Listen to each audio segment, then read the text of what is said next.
ইদানিং আমরা আমাদের ঘাসে একটা জিনিস লক্ষ্য করছি, সেটা হচ্ছে আপনার ঘাসে এক ধরনের পোকাতে আক্রমণ করছে এবং এই পোকাতে আক্রমণ করার কারণে অনেক ঘাস দেখতে পারছি যে সাদা সাদা রঙের হয়ে গেছে। এটাতে আপনারা কি ঔষধ প্রয়োগ করবেন সেটা বলে দিই। বিশেষ করে এটার ক্ষেত্রে আপনারা ভার্টিম্যাক্স ব্যবহার করতে পারেন। ভার্টিম্যাক্সটা ব্যবহার করলে আপনার এই পোকাগুলো আর থাকবে না।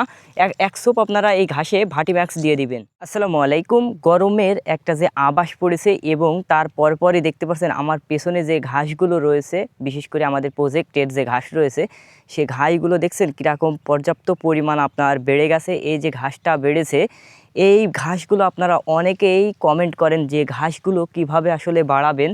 এই ঘাস বাড়ানোর প্রথম যে প্রক্রিয়াকরণটা রয়েছে, দেখেন আমরা যে ঘাসটা কেটে নিয়েছি, মানে কাটিং দেওয়ার পরে আপনারা যদি খেয়াল করেন যে কাটিং দেওয়ার পরে আমাদের জমিটা কি পর্যাপ্ত পরিমাণ আপনার দেখতে পাচ্ছেন যে পরিষ্কার রয়েছে।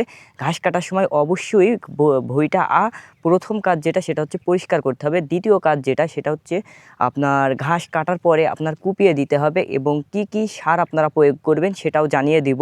তার আগে দেখেন যে আমার থেকেও কিন্তু আমাদের ঘাসের সাইজটা অনেক বেশি এবং দেখছেন কি পরিমাণ আপনার সবুজ ঘাস।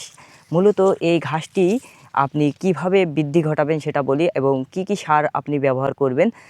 মূলত এখন যেহেতু গরমের সিজন চলছে এবং আপনি মাসে 2টা সেচ প্রয়োগ করবেন।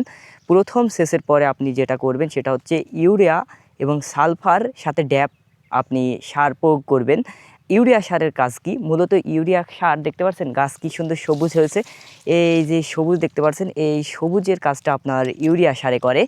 এবং আপনার ড্যাপ সারের কাজ কি? ড্যাপ সার হচ্ছে আপনার গাছ বৃদ্ধি করে এবং সালফার আপনার যে ঘাস আপনারা দেখি যে কাঠ হয়ে যায়, এই কাঠটাকে নরম করে দেবে।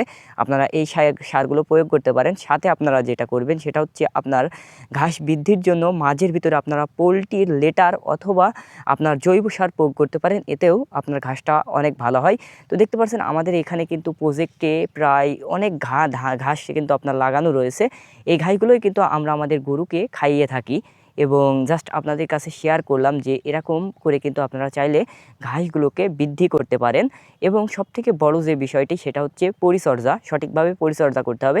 সময় মতো ঘাস বেশি বেশি করে কুপাতে হবে, কেননা কুপানোর মাধ্যমে এই ঘাসটা কিন্তু বৃদ্ধি ঘটে। তো আজকের ভিডিওটা ছিল এই পর্যন্তই। জাস্ট আপনাদের সাথে শেয়ার করলাম যে আমরা আমাদের ঘাসগুলোকে কিভাবে বৃদ্ধি করি। আপনারা অনেকেই জানতে চেয়েছিলেন। মূলত এভাবেই আমাদের ঘাসগুলোকে বৃদ্ধি করে থাকি, মানে বাড়িয়ে থাকি।